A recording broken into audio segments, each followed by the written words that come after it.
the Minister. She's completely right. She's never declined to take an intervention. Has been very accessible on every occasion I've needed to her to be so outside of this chamber. But the point I'm making is that these considerations at committee are intentionally sometimes involve a lot of back and forth because we're trying to get to the point and trying to understand and trying to be able to improve and do our jobs. So it's been a helpful debate. I think we leave with a few more questions even than we arrived with. I'm sure we'll be coming back to some of this in later stages, but for today I beg leave to withdraw. Mr. George, it's a pleasure this amendment be withdrawn. The amendment is by leave withdrawn. Amendment 15, Lord Hayne. My Lords, my Amendment 15 seeks to answer the question, what would happen if a public authority imposed a boycott campaign which related to Israel and arose as a result of environmental misconduct in occupied Palestinian territories, illegal under international law? My Lords, under the Bill's schedule, the Section 1 prohibitions on the consideration of moral or political disapproval is lifted so far as that consideration relates to environmental misconduct. This includes, according to the schedule, consideration related to the possibility of environmental misconduct having taken place or taking place in the future, while the definition of environmental misconduct here means conduct that amounts to an offence, whether under the law of a part of the United Kingdom or any other country or territory, and caused or had the potential to cause significant harm to the environment, including the life and health of plants and animals. My Lord, surely such accusations of environmental misconduct should also apply to the State of Israel.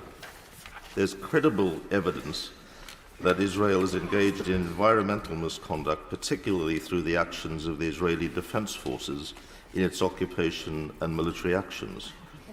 In its military action in Gaza, there are serious questions to be raised about environmental misconduct.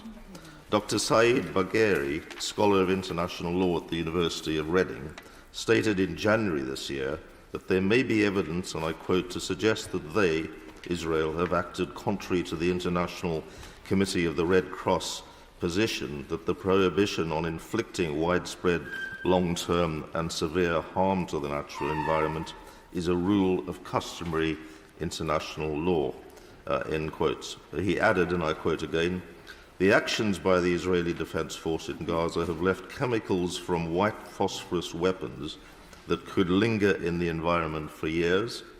This can have a long-term impact on the soil, affecting the growth of crops, and in Gaza, agriculture takes up about a quarter of land. For individual farmers and their communities, this pollution and its long-term impacts could be devastating. That's the end of his quote. My Lords, but such questions far predate the current horror in Gaza. The Institute for Middle East Understanding has set out a long list of allegations of environmental misconduct. In its actions in the occupied territories, long-standing allegations against Israel have been made about the deliberate destruction of olive trees and of olive orchards. At least 2.5 million trees have been destroyed since 1967. Yet Palestinians depend on these trees as a primary source of food and income. And the destruction of natural wildlife since October has been stark. A recent estimate states that around 4,300 acres of trees and plant life has been cleared around the Gaza Strip by Israeli forces, not to mention the complete devastation of natural and built environment within the Gaza Strip. And what of Israeli siphoning off of water supplies from the occupied territories? This has caused a permanent drop in the West Bank's water table and distorted water flows, damaging agriculture and increasing flood and drought vulnerability. In February this year, the IDF itself confirmed that it is dumping seawater into tunnels and waterways below Gaza, an act which the Director General of the Geneva Water Hub described as polluting, contaminating and poisoning Gaza's aquifer. We also know that Israel discharges 52 million cubic yards of untreated sewage and other hazardous materials each year into the West Bank. The Israeli Information Center for Human Rights in the Occupied Territories reported, and I quote, Israel's environmental policy in the West Bank, including situating polluting waste treatment facilities there, is part and parcel of the policy of dispossession and annexation it has practiced in the West Bank for the past 50 years. My Lords, in the West Bank, and in contravention of the Geneva Convention, Israel has appropriated most water sources for itself and restricts Palestinian access to them. Of course, this is not Israeli state or Israeli Defense Force activity alone. The administration of this occupation relies on a vast number of agencies and companies. It is not reasonable for any public authority doing due diligence on environmental matters to prefer to disengage with any company. Is it not reasonable, for any public authority doing due diligence on environmental matters to prefer to disengage with any companies or agencies which are involved in such acts? Indeed, many of these instances could feasibly fall foul of international law, such as Rome Statute prohibitions on inflicting damage to the natural environment, Hague regulations, provisions on natural resource use, and customary international humanitarian law principles on hostilities to the national environment, to name a few. But the matter goes beyond the practical application of these examples raised. The question is also, can we exempt Israel and the occupied territories from schedule considerations without denying the very real possibility, now or in the future, of Israeli state or corporate environmental misconduct? My Lords, Israel's human destruction of Gaza is being compounded by environmental crisis. In Rafah, large family groups have been living cramped together with no running water, no fuel, and surrounded by running sewage and waste piling up. Like the rest of Gaza's residents, the air they breathe is heavy with pollutants, and the water carries disease. Beyond the city streets lie ruined orchards and olive groves and farmland destroyed by bombs and bulldozers. Forensic Architecture, a London-based research group, has shown how family farms close to Gaza's border with Israel, cultivated for generations, have been destroyed, their orchards uprooted and replaced by military roads. Israel has suggested it could make this sort of thing permanent to create buffer zones along the border where a lot of Palestinian farms are sited. My Lords, an analysis of satellite imagery reported by the Guardian newspaper recently showed the destruction of nearly half of Gaza's tree cover and farmland, mainly because of the military onslaught by the Israeli Defense Force, but also because, starved of fuel, desperate Gaza residents have cut down trees to burn for cooking or heating. Not only have olive groves and farms been reduced to rubble, but soil and groundwater have been contaminated by munitions and toxins. The sea is full of sewage and waste. The air is polluted by smoke and particulates. The impact on Gaza's ecosystems and biodiversity is colossal, leading to calls for it to be recognized as ecocide and investigated as a possible war crime. United Nations environmental experts report massive amounts of debris and hazardous material in Gaza, with harmful substances like asbestos, heavy metals, fire contaminants, unexploded ordnance, and hazardous chemicals. When Israel cut off fuel to Gaza after the 7th of October terrorist pogrom, power cuts meant wastewater could not be pumped to treatment plants, leading to 100,000 cubic meters of sewage a day spewing into the sea. The sheer scale and long-term impact of all of this environmental destruction has led to calls for it to be investigated as a potential war crime and to be classed as ecocide, which covers damage done to the environment by deliberate or negligent actions. My Lords, under the Rome Statute, which governs the International Criminal Court, it is a war crime to intentionally launch an excessive attack, knowing that it will cause widespread, long-term and severe damage to the natural environment. The Geneva Conventions require that warring parties do not use methods of warfare that cause, and I quote, widespread, long-term and severe damage to the natural environment. My Lords, forensic architecture argues, and I quote, the destruction of agricultural land and infrastructure in Gaza is a deliberate act of ecocide.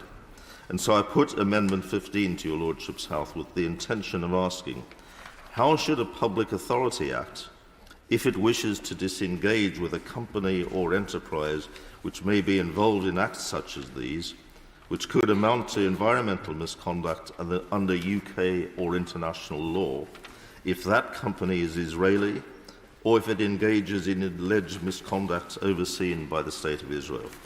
The bill is clear that the schedule considerations override Section 1 prohibitions or boycotts, but it is not clear whether the schedule also applies to Clause 3, which likewise overrules Section 1. This could present a glaring contradiction in the current formulation of this bill, and one which I very much hope the Government and the Noble Lady, the Minister, will respond to, which needs to be resolved through this amendment, which I very much hope that the Noble Lady, the Minister, will accept and hopefully come back to report having accepted it to deal with this matter. My Lords, I rise to speak to my... Sorry. Amendment proposed, Clause 3, page 2, line 24, and insert the words printed on the marshalled list. My apologies. I rise to speak to my two amendments here, 32A and 32B. And 32A expands the environmental grounds on which a public body is allowed to make certain economic decisions. And 32B is the definition of environmental misconduct. It extends the definition of environmental misconduct to include damage, regardless of whether it's legal or illegal, and to include species, habitats, and the natural world. Now, it is actually quite positive that this bill at least does recognise that public authorities should be allowed to consider environmental issues when deciding whether to spend taxpayers' money on goods and services purchased from outside of the UK, or how to invest the pensions of public sector workers and retirees. However, this environmental carve-out is far too narrow, and I don't understand why public authorities be forced to ignore environmental destruction as long as that destruction isn't a criminal offence. I've worked closely with Friends of the Earth on these amendments, and they were also tabled in the Commons by my honourable friend Caroline Lucas. We're all deeply concerned about this fundamentally flawed bill and the impact it will have on public bodies' legitimate procurement or investment decisions about companies or products that are destroying the natural environment, including pollution overseas and climate breakdown. All public bodies must be free to avoid investment in fossil fuels, which are contributing to climate breakdown. And this bill sets out an uneven treatment between local or UK-based businesses and foreign enterprises, particularly where those are owned or controlled by a foreign state. A local council will remain entitled to refuse to purchase timber from a business that is clear-cutting their local woodland, but if it's a foreign country linked to a foreign government, then they will be prohibited from even considering the impact of clear-cutting woodlands and rainforests around the world. These types of considerations are quite routine, even mundane now, so-called ESG criteria among both public and private sector.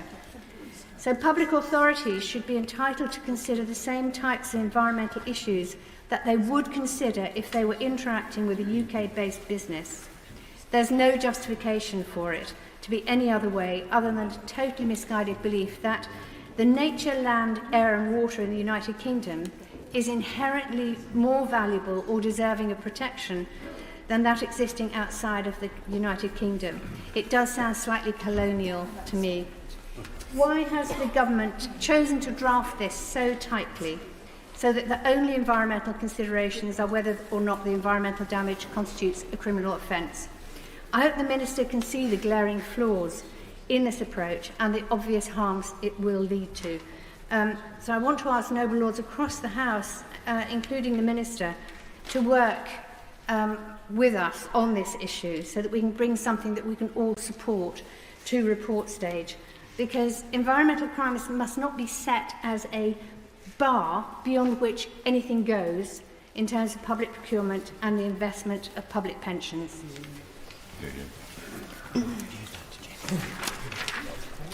Oh, thank you. Thanks. My Lords, we are now ready to start ping-pong on the Rwanda Bill. We'll resume the committee stage once this is complete and the Department of Health and Social Care statement. My Lords, I beg to move the debate on Amendment 15 be adjourned. The question is that the debate on Amendment 15 be adjourned. As many of that opinion will say content. Content. To the contrary, not content. The contents have it. I beg to move that the House now be resumed. The question is that the House be resumed. As many of that opinion will say content. Content. To the contrary, not content. The contents have it.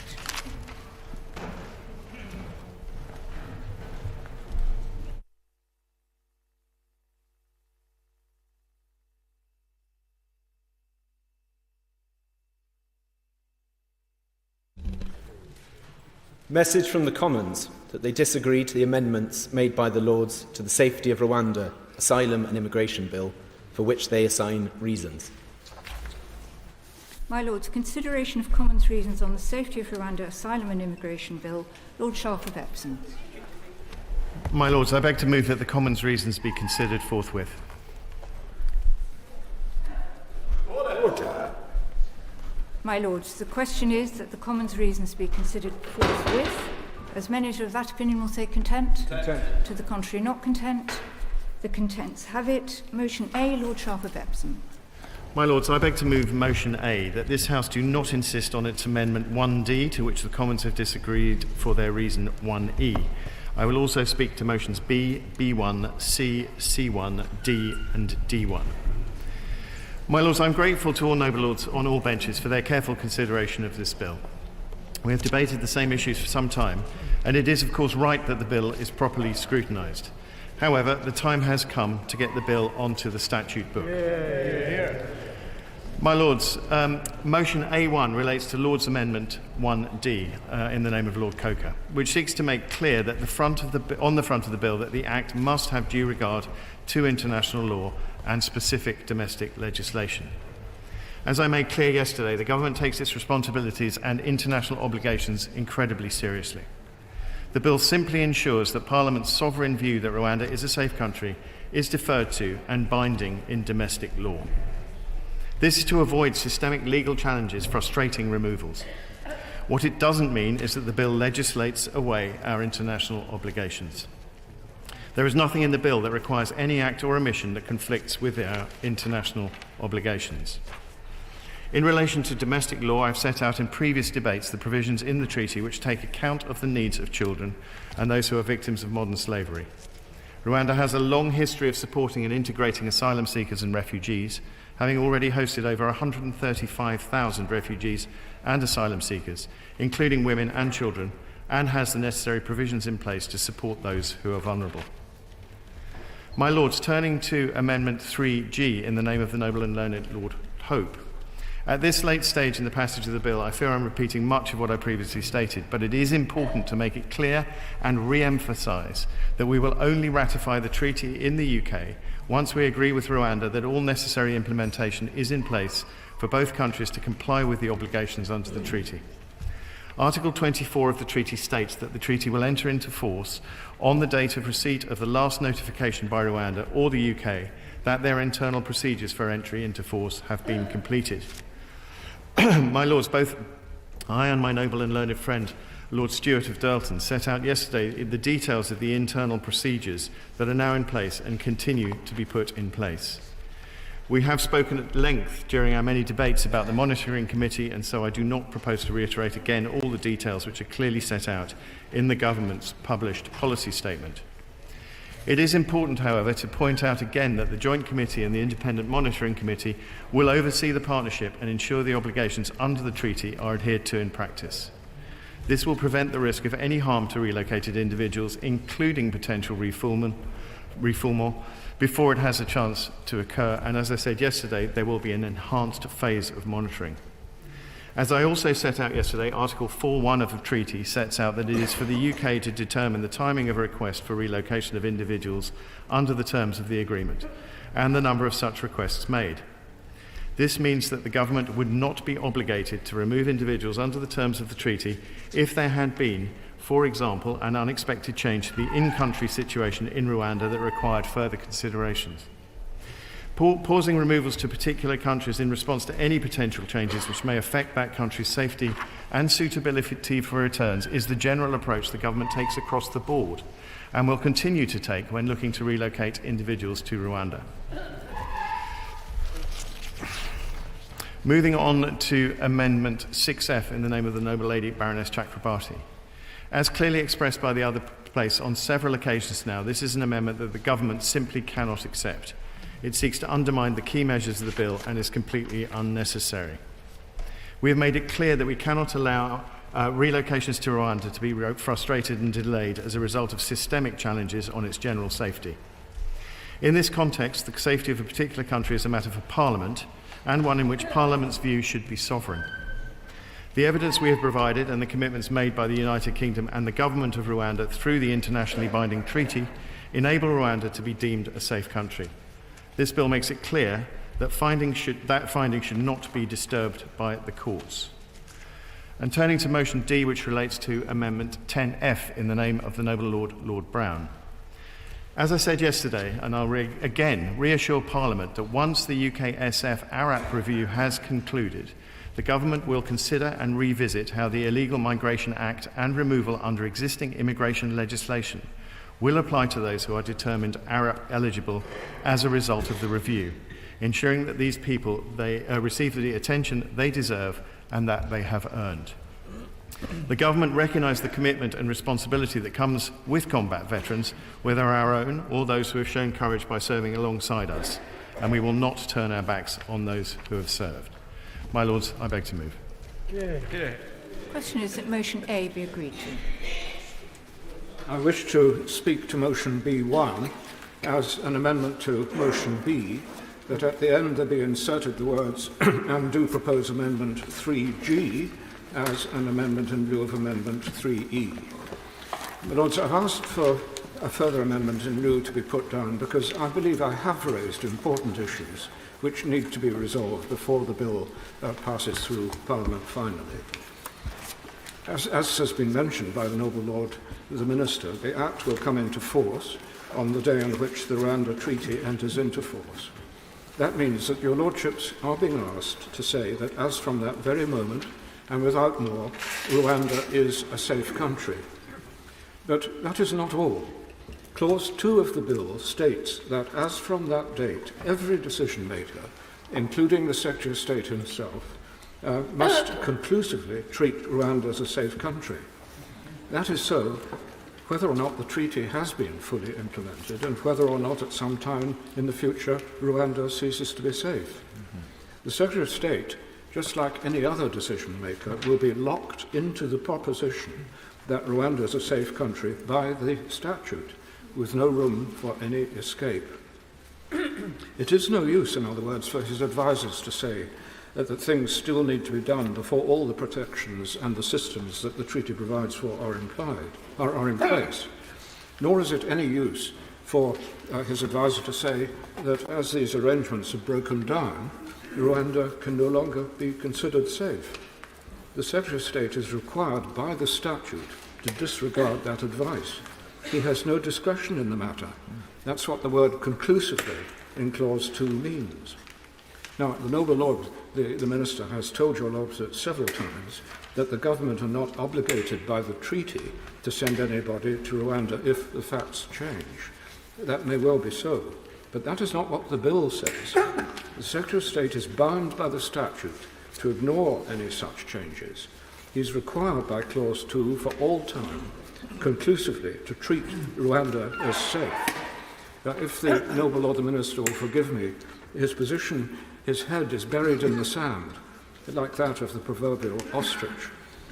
Lord, so my amendment seeks to add two provisions to clause 1 of the bill. My first point is that before Rwanda can be judged to be a safe country, the mechanisms in the treaty that the treaty provides for must be put into practice.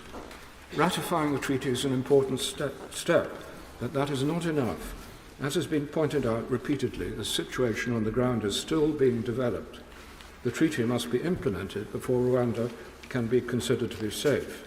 So my amendment seeks to write into the bill a provision that Rwanda cannot be treated as a safe country until the Secretary of State has laid before Parliament a statement from the Independent Monitoring Committee that the key mechanisms that the treaty provides for its implementation have been created. And it provides that Rwanda will cease to be a safe country for the purposes of the Act if the Secretary of State makes a statement to Parliament to that effect. In other words, it provides the Secretary of State with the escape clause that he needs if he is to escape from the confines of Clause 2 should that situation develop. My Lords, I remind your Lordships of what Sir Jeremy Wright said in the other place when my amendment was being considered there on the 18th of March. What he said was this: it simply is not sensible for Parliament not to be able to say differently, save through primary legislation, if the facts were to change. The government should give some thought to the situation under the bill. It must be right for Parliament to retain the capacity to reconsider and, if necessary, to revise it. He said that on the 18th of March. Developing the point this afternoon, he said that I was wrong to give it to the Monitoring Committee, in my amendment as it was then, to decide whether or not Rwanda was safe, as this should be a matter for Parliament. I agree with him, and as it happens, I've already deleted the reference to the Monitoring Committee from this part of my latest draft. What I am proposing now is that it be left entirely to the Secretary of State to decide, although, of course, he would no doubt seek the advice of that committee. Sir Bob Neill and Sir Robert Buckland, both of whom spoke in support of my amendment last time, also spoke in support of it this afternoon. Sir Anthony Buckland accepted that there needs to be a system by which it can be verified that the treaty has been fully implemented. He said that to do this would reduce the possibility of legal challenge, and that a reliable method of doing this was to use the Monitoring Committee set up by the treaty itself. He also said that there needs to be a mechanism for dealing with the situation if Rwanda is no longer safe, without resort to the time-consuming method of primary legislation. That is what my amendment seeks to provide. And so far as the question of what happens in the future, my system is flexible. The Secretary of State can come to Parliament and say Rwanda is not safe, but he doesn't need primary legislation, so the Act is still there, and you could come back when the situation is cured and come back again and say, well, I can regard Rwanda as safe now. So it provides not only an escape clause, but also flexibility to enable this Act to continue, if necessary, without the amending legislation. Now, Lords, the Commons' reasons, which are set out in the marshalled list, are exactly the same as last time. They state that my amendments are not necessary because the bill comes into force when the treaty comes into force, and that it's not appropriate to legislate for Rwanda adhering to its treaty obligations, because its ongoing adherence to its treaty obligations will be subject to the monitoring provisions set out in the treaty. No doubt that is so, but that still fails to face up to what I'm saying on both points. My Lords, in short, the coming into force of the treaty is not enough. We need confirmation, verification, that it has been implemented before we can make the judgment that Rwanda can be considered safe. And it simply is not sensible for Parliament not to be able to say differently, save through primary legislation, if the facts were to change. Lords, I very much regret that I've had to press my points yet again. It's certainly not my intention to obstruct the operation of the bill in any way. The amendment that I'm proposing is necessary to make sense of the bill. It's modest and simple and easy to operate. The Lords, the other place needs to think yet again. I beg to move. My Lords, it's an absolute privilege to follow the noble and learned Lord Hope. There are 3 amendments left: B1, C1 and D1. B1, as we've just heard, is the Parliamentary Sovereignty Amendment, because that is what, if I may say so, the noble and learned Lord has just described. If this bill is about restoring sovereignty to Parliament, then Parliament must have an ability to scrutinise the ongoing future safety of Rwanda. Forgive me for paraphrasing. C1 is the Rule of Law Amendment, which has been amended after listening to a particular exchange last night about what would happen if the facts changed in Rwanda. Would the Secretary of State be able not to send people to Rwanda? And as we've just heard once more from the noble and learned Lord, the Secretary of State's hands are tied by this legislation. Even if the Secretary of State... As expected, the delays confirmed will be live in the Lords as it happens. Also tonight, inflation falls more slowly than expected last month, denting hopes of an interest rate cut. We'll be live in Washington, where the Chancellor, Jeremy Hunt's been speaking to Sky's Ed Conway and insisting that better times are ahead. One man, though, who is less optimistic is the businessman and Conservative peer Lord Stuart Rose. The chair of ASDA has been telling me the Conservatives are the architects of their own demise. But he's also warning Labour, don't change employment rights for workers if it makes life harder for business.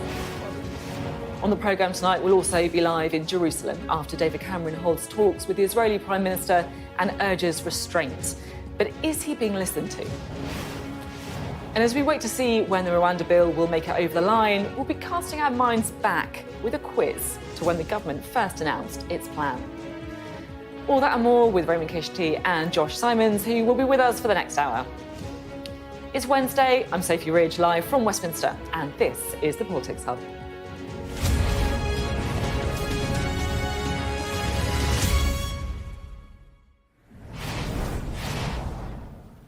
Hello, good evening. Right, I'm going to level with you. I thought we were going to start the show tonight with a different headline.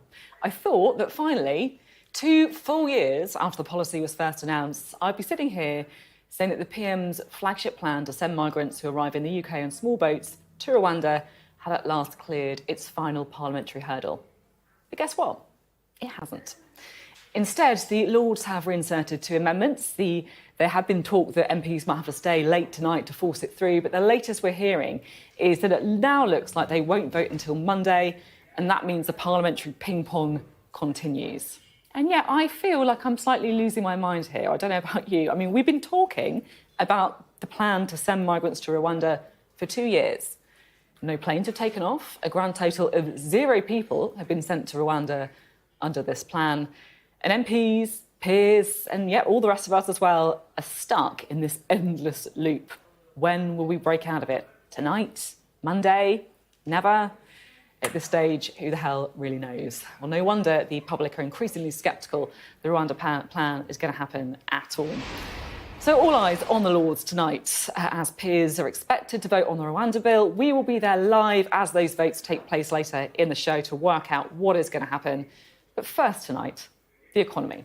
Arguably the issue that matters most to voters. Detail the irrationality of the government's 2 principal lines of argument in refusing to accept the principle of exempting a small number of ill-served brave Afghan fighters who are already here in the UK from deportation.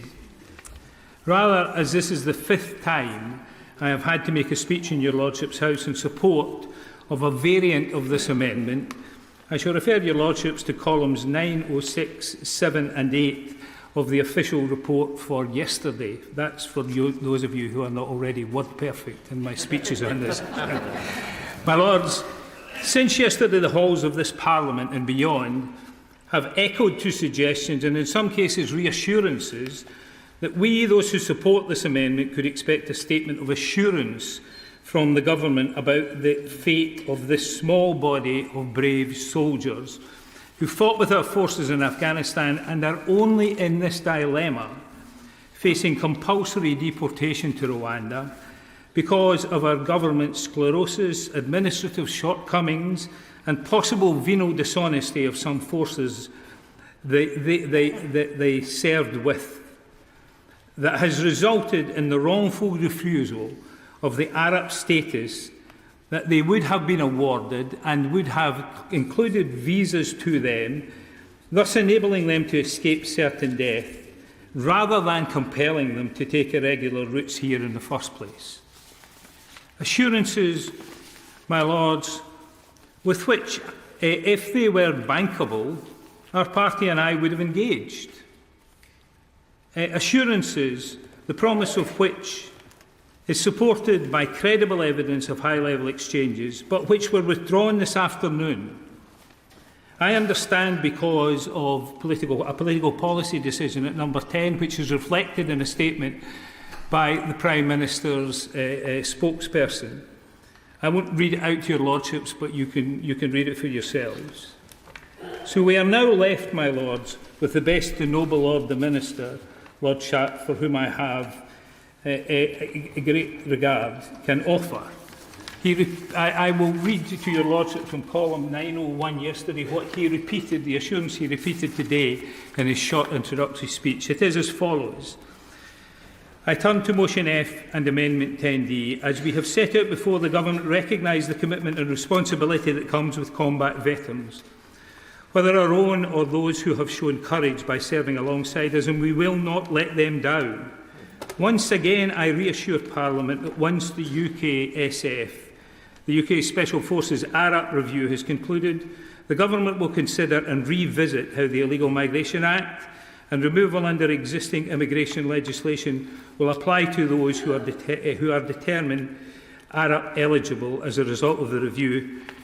And this is the important part of it, because it's the assurance, ensuring that they receive the attention that they deserve. My lords, that's what we have. I don't have any faith, my lords, in the government's attitude to the brave men and women concerned from that assurance. I don't understand what it means, but I don't have any assurance in this, given not only the way these individuals have been treated, but the way your lordship's house and my noble friends have been treated over the last 24 hours.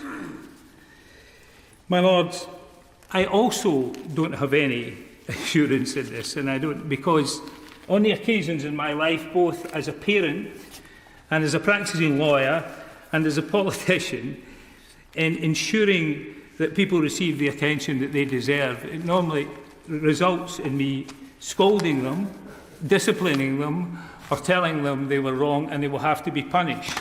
It doesn't seem to me to give any assurance that there will be any possible result, a positive result. It sounds like a threat rather more than anything else.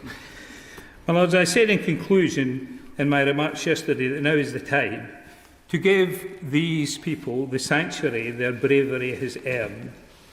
This worthless assurance won't do. Therefore, my lords, I feel compelled to test the mood of your lordship's house and to send a message to the other place that it's time that they learned the political consequences of their failure not to give either an assurance that is bankable or to accept this amendment. Because, my lords, there is little, if any, support in your lordship's house for their failure to do this, and there certainly is no majority support in the country for us to treat these brave people this way.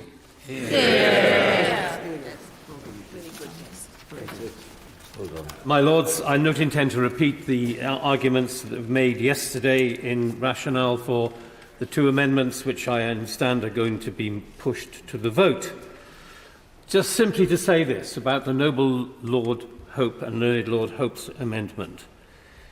It provides Parliament and government with protection. Parliament, that's this House, is provided with the protection that this amendment gives, that declaring Rwanda a safe country when we don't have the evidence of it being a safe country before us is the route by which this amendment gives us that security. And secondly, it provides protection for both present and future Secretaries of State whose ability to act when the case of Rwanda is declared as not being safe in the future, perhaps, is constrained by the bill which we're being asked to pass without amendment. And therefore it is absolutely essential for both Parliament and for the government to have that protection in before them which this motion provides. In respect of Lord Brown's amendment, I was hoping to hear from the government a concrete guarantee for Afghan supporters and allies who provided such great service to the United Kingdom that they would be given the right to live in our country. No such guarantee has been given. Vague words do not stand the test here, and it is absolutely essential that this House stands by the resolve that it has shown in ensuring that this matter is referred back to the other House for them to really consider the obligations which they have to those who have served this country. My Lords, it's a great privilege to follow the speeches that we've heard this evening. And can I say what a brilliant speech that was from Lord Hope, setting out in really clear and concise terms the reason that your Lordship should vote for his Amendment B1. To put it more simply, for me, the bill at the moment says 2 and 2 is 3.5, and what Lord Hope's amendment does is it makes 2 and 2 make 4. And I think that the government should listen. It doesn't delay the bill. It's not an obstacle to the bill. It doesn't delay the bill. It doesn't stop the bill. It simply makes the bill make sense. It uses the monitoring committee set up by the treaty that the government has put forward to actually say to the government in a very simple way, Rwanda is now safe because all of the mechanisms outlined in the treaty have been put in place. The government has committed itself to that, and the monitoring committee, if Lord Hope's amendment is accepted, simply allows that committee to inform the government of that fact. But more importantly, perhaps, is the second part of that, where the monitoring committee can actually rescue the government from what is laid out in the bill by being able to say, if at some point in the future Rwanda became unsafe, the monitoring committee could let the government know, or the government itself could act. What on earth would the government, or why on earth would the government oppose that particular amendment? It is one of those things that is completely unbelievable. It is unbelievable that a sensible amendment like that is not accepted. And I say to the government, and I say to the government in the front bench here and to the other place, they should really reflect properly on what Lord Hope is saying, and I hope your Lordships will reflect on the words before us, and we will certainly be supporting Lord Hope in his Amendment B1. Can I also say the other brilliant speech was my noble friend Lord Brown in moving D1. It is with a lot of regret, and I say, I've said this, and I say to the Minister, I do not blame the Minister or the front bench sat in front of us, but it is inexcusable for the government to be, on the one hand, 24 hours ago, saying to His Majesty's opposition, and indeed others, that we could expect something to be done about this amendment, that we could accept almost that this amendment would be accepted and changed and put onto the face of the bill, only to find out this morning when we wake up and see what's happened, that nothing like that has happened. It is a terrible way for the government, not the front bench in front of me, but it is inexcusable for us to be told, in the way that the Minister has carried on with this bill for months now, he's included us, talked to us and treated us with respect. Somewhere along the line, the government here, the front bench here, have been told by somebody, and we would like to know who has turned around and said that my noble friend Lord Brown's amendment is unacceptable. Who in this House believes that we don't have a moral duty to ensure that those who stood by our armed forces, fought with our armed forces, in some cases died with our armed forces, did all they could to ensure that the values of this country and the coalition that operated in Afghanistan, to ensure that they were as successful as they could be? Who on earth in His Majesty's government has decided that they do not deserve the protection of the amendment put forward by my noble friend Lord Brown. It is an absolutely astonishing situation. It is wrong. It is morally bankrupt.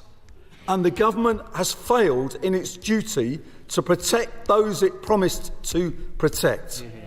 And that can't be right. And I say to noble lords opposite, particularly when you are asked to vote with respect to Lord Brown's amendment, this is not only to do with whether you are a Conservative, a Labour, a Liberal, a crossbencher, or of no persuasion at all.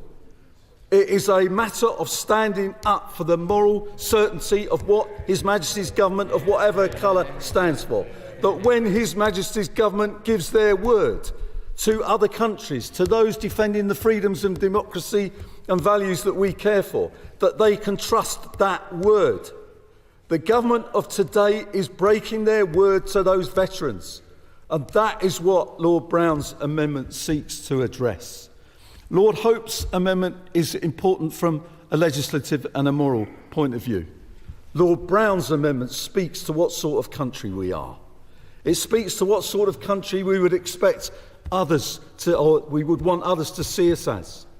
How on earth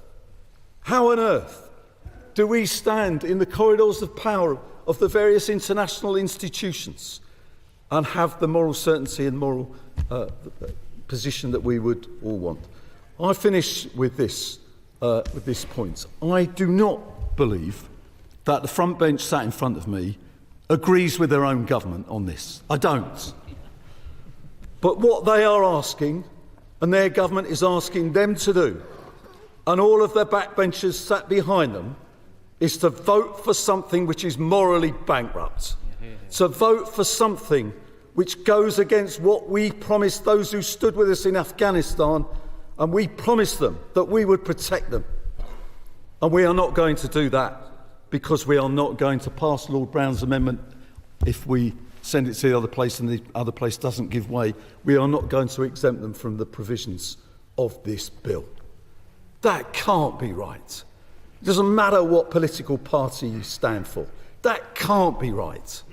And I would ask and urge every single member of your Lordship's House to consider, yes, Lord Hope's B1, but when it comes to my noble friend Lord Brown's D1, to consider what the consequences are for this country if we cannot ensure that our word is our bond. Yeah. My Lords, I thank all noble lords for their contributions to this relatively short debate. But the Commons have now considered and rejected these amendments on several occasions. I will keep my remarks brief and simply remind noble lords of the key points. We will only ratify the treaty once we agree with Rwanda that all necessary implementation is in place for both countries to comply with the obligations under the treaty. Rwanda has a strong track record of welcoming asylum seekers and looking after refugees, and it has also been internationally recognised for its general safety and stability. The bill complies with our international obligations and allows direct access to the courts and an appropriately limited possibility of interim relief, consistent with what is required by the ECHR. And my Lords, no word is being broken. We will not turn our backs on those who have supported our armed forces and the UK government. My Lords, it's simply not right for criminal gangs to control our borders and decide who enters the UK. It's not right that they exploit vulnerable people, nor is it right that they put lives at risk, their own and others. And my Lords, it is not right if this Parliament does not pass this legislation, which will enable us to protect those being exploited, protect our borders and stop the boats. I beg to move. Yeah. My Lords, the question is that motion A be agreed to. As many of that opinion will say content. Content. The contrary not content. The contents have it. Motion B, Lord Sharper-Bepson. Move formally. My Lords, I've already spoken to motion B that this House do not insist on its amendment 3E, to which the Commons have disagreed for their reason 3F. I beg to move. The question is that motion B be agreed to. Motion B1, Lord Hope of Craighead. I do not wish to say any more. I simply wish to test the opinion of the House on my amendment 3G. The original question was that motion B be agreed to, since when motion B1 has been moved as an amendment to motion B, at the end to insert the words as printed on the Marshall list. The question, therefore, is that motion B1 be agreed to. As many of that opinion will say content? Content. The contrary not content? Not content. The question will be decided by a division. I will advise the House when voting is open. Well done. Voting is now open. Clear the bar.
My Lords,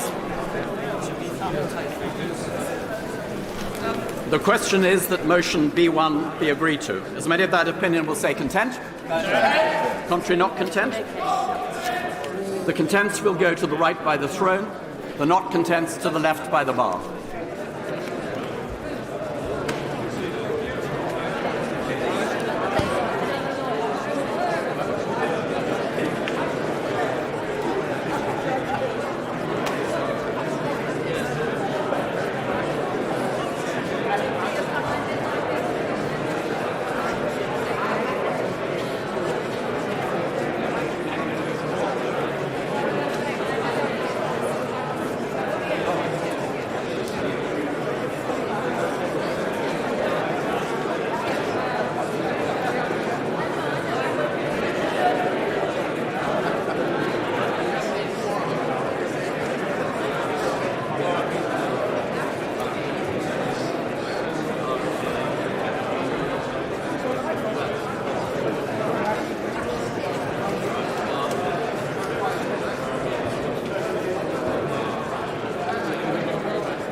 My Lords, the question is that motion B1 be agreed to.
My Lords, they have voted contents 245, not contents 208, so the contents have it.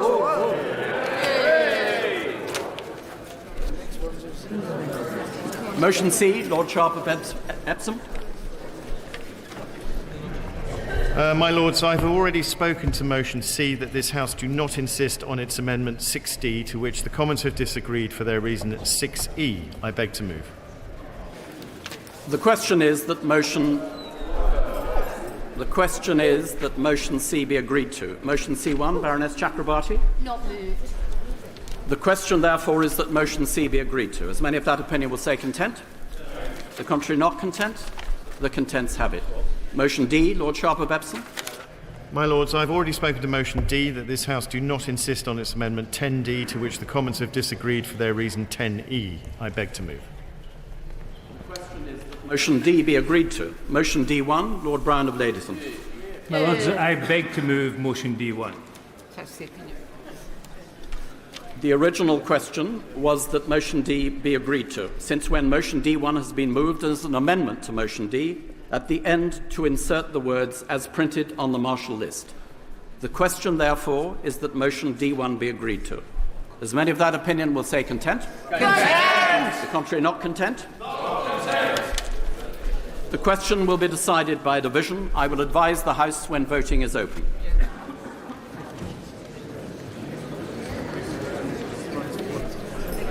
Voting is now open. Clear the bar.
An expectation it would pass this week. It was going to be a significant moment, but it has been kicked into next week. And I think there's a couple of things going on. If you speak to people in government, they will say this is about the Lords playing games with the bill.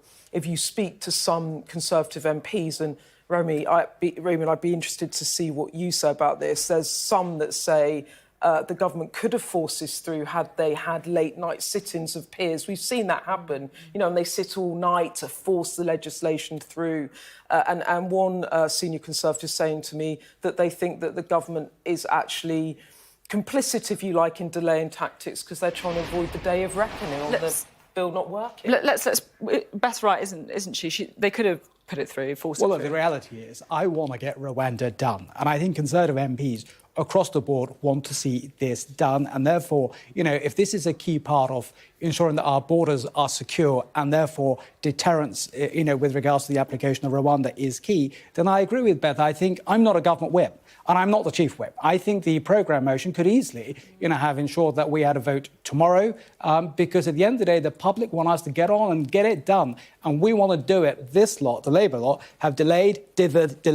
We've got a plan, but we need to get it through. Can I just ask you, though, genuinely, why hasn't the Prime Minister done that? If this is emergency legislation, he announced it in November.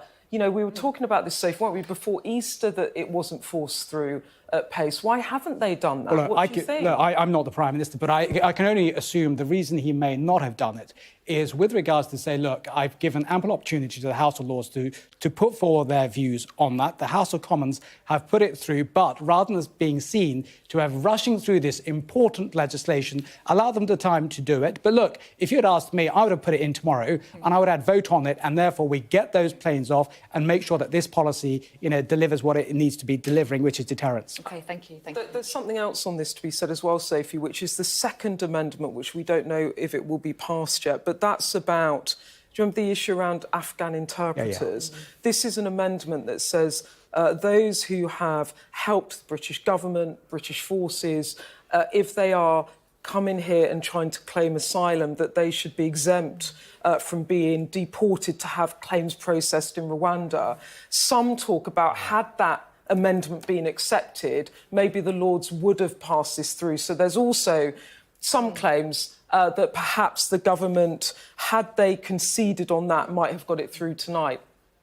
What do you make of Labour's position on all this, Josh?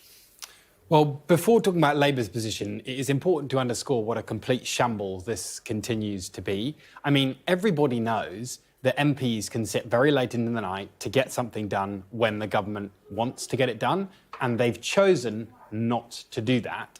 The question why, the only answer to that question is that somehow Rishi Sunak is frightened of the final moment when this thing either passes or doesn't pass. And, you know, at the end of the day, that fundamentally tells you that he is too weak to stare down his backbenchers, to stare down the Lords and to pass this piece of legislation. OK, thanks all very much indeed.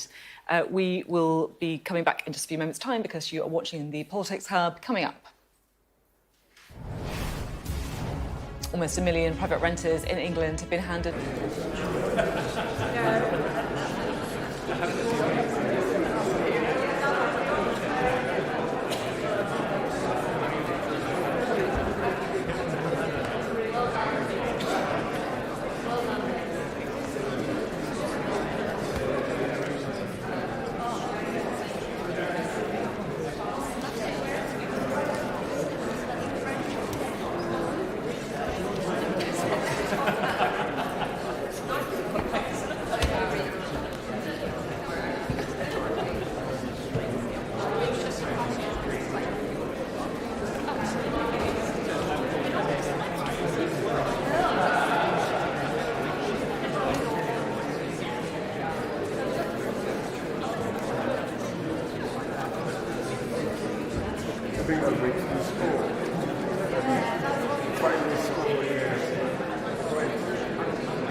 My Lords, the question is that motion D1 be agreed to.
My Lords, there have voted contents 247, not contents 195, so the contents have it.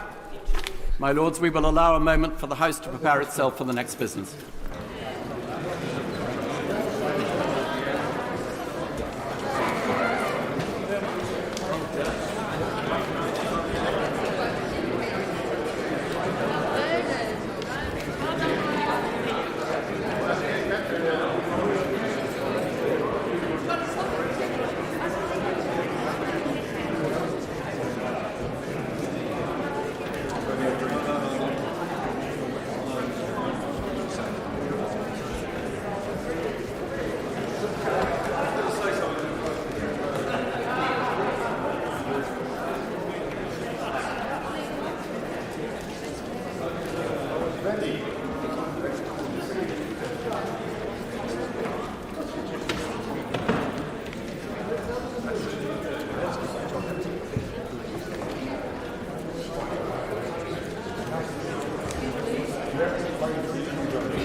My Lords, questions on a statement made in the House of Commons on Monday the 15th of April on the Cass review.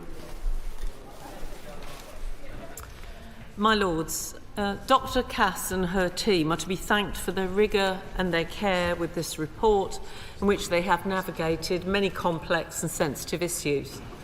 This review into the NHS's gender identity services concludes that children and young people have been let down by inadequate research and evidence on medical interventions, and they've been failed by inadequate services amidst a debate which sadly has been marked by extreme toxicity. And at the same time, at the heart of the complexity around gender identity services are two aspects that are simultaneously true. There are trans adults who have followed a medical pathway and say that for all the pain and difficulty it involved, it was not just life-affirming, it was life-saving. There are also people who've followed a medical pathway and say that it's ruined their lives irreversibly, and ask how anyone could let that happen. For those children, young people and now adults, but particularly those who are being referred into gender identity services today, there is a duty to get this right. My Lords, the Cass review refers to many scandals, which exposes both the inordinate amount of time that children and young people are waiting for care whilst their well-being deteriorates, and medical interventions that have been made on what could be called shaky evidence. So can the Minister say how it came to be that NHS providers refused to cooperate with this review? How was it allowed that adult gender services would not share data on the long-term experience of patients? What accountability does the Minister feel that there should now be? The Minister will know that the discussion around the substance of the review has been highly toxic. People have felt silenced, and it has required investigative journalism to prompt this review to take place. Tribute should be paid to journalists including Hannah Barnes and to the whistleblowers who together helped shine a light on the Tavistock Clinic. It is concerning to note that Dr Cass said, "Toxic, ideological and polarised public debate has made the work of the review significantly harder, and that it will hamper the research that is essential to finding a way forward." This particularly vulnerable group of children and young people are at the wrong end of the statistics when it comes to mental ill health, suicide and self-harm. They've been badly let down, and so we owe it to them to approach this discussion with the sensitivity it demands. My Lords, parts of this report today will sound very familiar. Services unable to cope with demand, significant staff shortages, and a lack of workforce planning. Unacceptably long waits for the mental health support and the assessments that children and young people need, such that in some cases children become adults before they even get a first appointment with the gender identity services. And to this point, the CAS review recommends a follow-through of services up to the age of 25 to ensure continuity of care. Will the Minister indicate how long it will take to establish these services?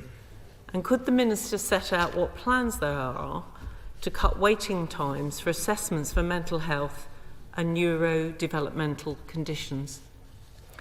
My Lords, last month's decision by NHS England to stop the routine prescription of puberty blockers to under 18s is welcome. However, the loophole that exists for private providers risks illegal trading. In the other place, the Secretary of State stated that she expects private clinics to follow the report's recommendations to follow the evidence, and I underline our support for these expectations on compliance. So does the Minister consider that further regulation might be needed to enforce the recommendations? And could he say something more about the timescales involved in making progress, both for the CQC to incorporate the recommendations into their safe care and treatment standards and the NHS England urgent review on clinical policy for cross-sex hormones? Children's health care should always be led by evidence and be in the best interests of their welfare. Dr. Cass's report has provided the basis on which to go forward, and this report must also provide a watershed moment for the way in which society and politics discusses this issue.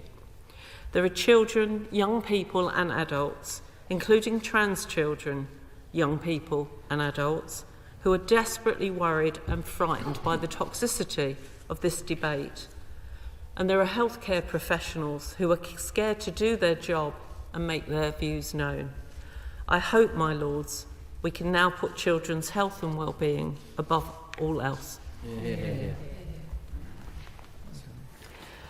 My Lords, I believe that the CAS review is an extremely thorough summary of where we are now and the pathways available for young people that we need to explore.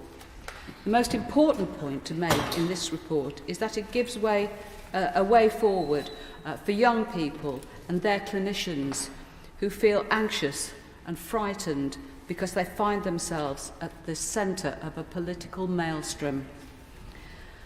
The most balanced response to the report I've seen, interestingly, came from Stonewall, who were consulted by CAS, and I've used some of their points here. CAS says that these youngsters have been sorely neglected by the NHS, who sidelined them away from mainstream care and services for which they have fallen short. She points a way as to how we can start the process of making it up to them by giving them the holistic care that they need and deserve. Despite the way the report was received by certain gender-critical individuals, it doesn't question trans identities or recommend rolling back to healthcare access.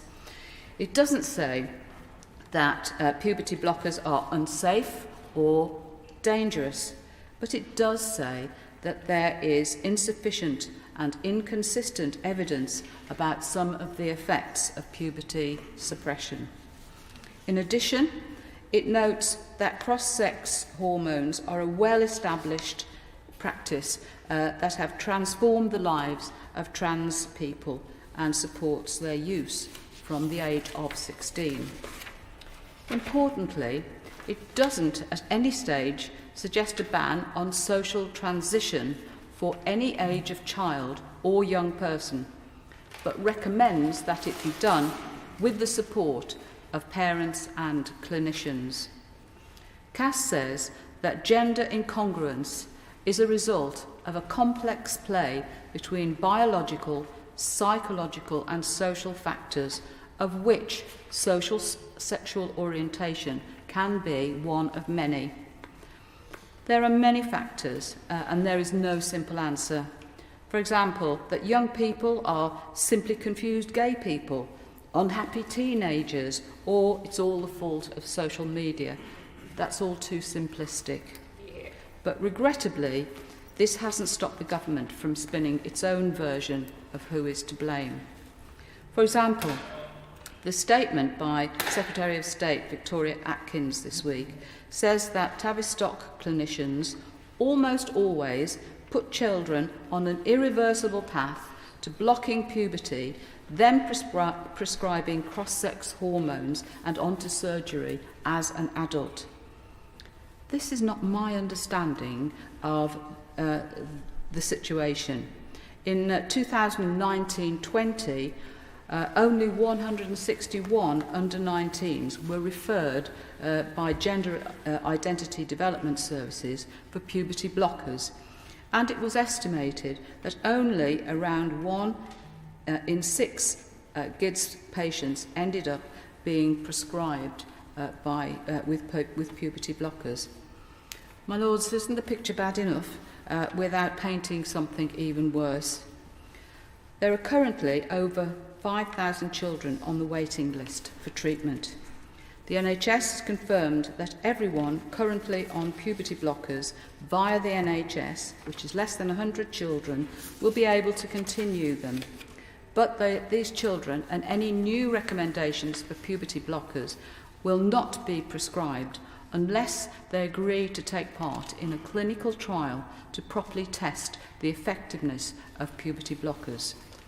So my first question for the Noble Lord the Minister, can I ask how long it's going to take, does he estimate, for this clinical trial to be set up?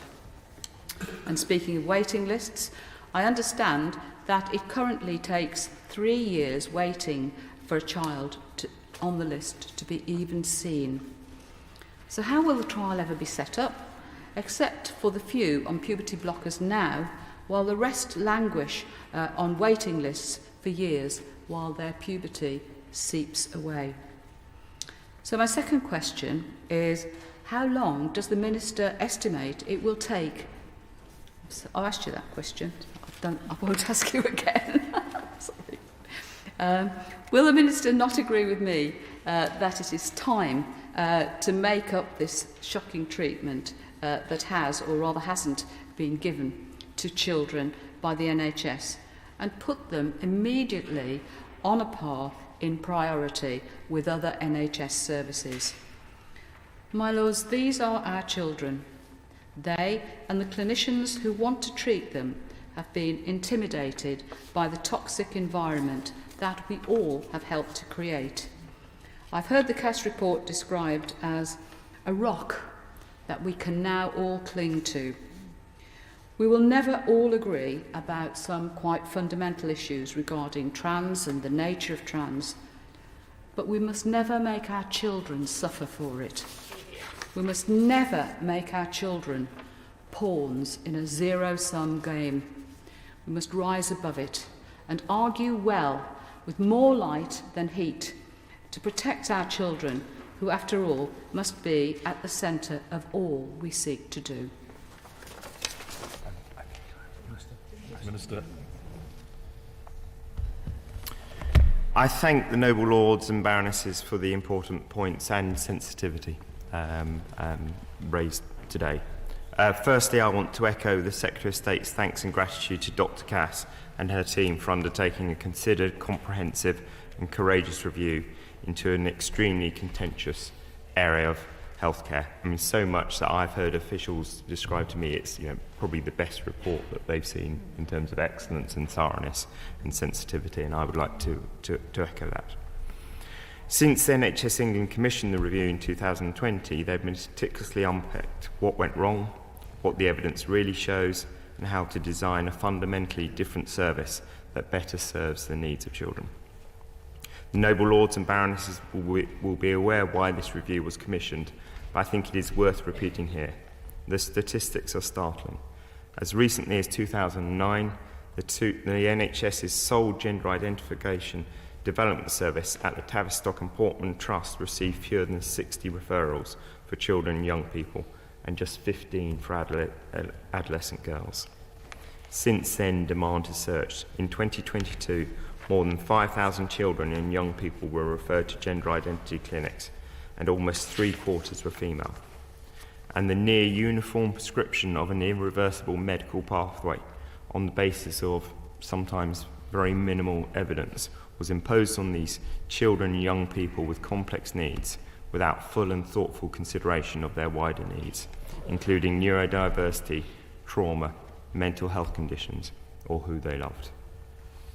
In her statement in The Other Place, the Secretary of State outlined the immediate priorities in taking forward recommendations from Dr. Cass's report. This includes looking closely at what needs to be done to curtail loopholes in prescribing practices of private providers or online providers to ensure they fall in line with Dr. Cass's recommendations.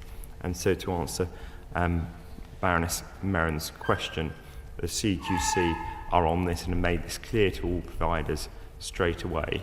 We hope that legislation won't be required, but we are prepared to take it if necessary, because we need to send a very, very clear message out there. Private providers have been put on notice. Prescribing is a highly regulated activity, and the CQC has not licensed any gender clinic to prescribe hormone blockers or cross-sex hormones to people under the age of 16. Any clinic that does may be committing extremely serious regulatory offences for which they can have their licence revoked and their clinicians struck off. I share, and I know that noble lords share too, Dr. Cass and the Secretary of State's view that it is completely unacceptable, to Baroness Merron's point, that all bar one agenda clinics, adult agenda clinics, refuse to cooperate with the University of York research into the long-term consequences of treatment received at Tavistock Centre. To be completely honest, I don't understand how they could be allowed to do that, quite frankly. And I think we all are united in that is simply not acceptable. And so that's why we've gone back so strongly on that, on exactly that point. Since the publication of Dr. Cass's interim report in 2022, NHS England have made a series of important changes. On the 31st of March, the Tavistock Clinic finally closed, having stopped seeing new patients a year earlier. 2 new regional hubs to answer the points made in terms of new services have been opened in partnership with the country's most prestigious children's hospitals to ensure that children are supported by specialist multidisciplinary teams, and another will follow in Bristol later this year. In the last few weeks, NHS England have made the landmark decision to end the routine prescription to children of puberty blockers for gender dysphoria. On the day of publication of Dr. Cass's final report, NHS England announced that they are stopping children from under 18 from receiving adult gender services with immediate effect, and an urgent review on clinical policy for cross-sex hormones will now follow without delay. At the heart of this debate are children. What Dr. Cass's report demonstrates is that our children deserve healthcare that is compassionate, caring and careful. Their safety and well-being must come above any other concern. That is why the government will work with NHS England to root out the ideology that has caused so much unnecessary harm, and to give the next generation access to holistic care and protect our children's future. So turning to the other points raised, in addition to the 3 clinics mentioned, there's 8 regional clinics that will also be set up to make sure we can provide services on this. And within all of that, the point about providing the continuity of care up to 25 will be a key part of that. And in terms of mental health treatments generally and helping people on that, that's what the 2.3 billion investment has all been about, in terms of developing those extra hundreds of thousands of extra places for it all. In terms of the clinical trial timings. I mean, it is a difficult one because the overall statement right now is what we don't want to, and I think this is something agreed by all noble lords, and this was very much the feature of the round table we held after we had the question on gender identification. It's a general feeling that, of course, you don't want to set on any course of treatment for a young person while they're still at that stage of life in terms of puberty where they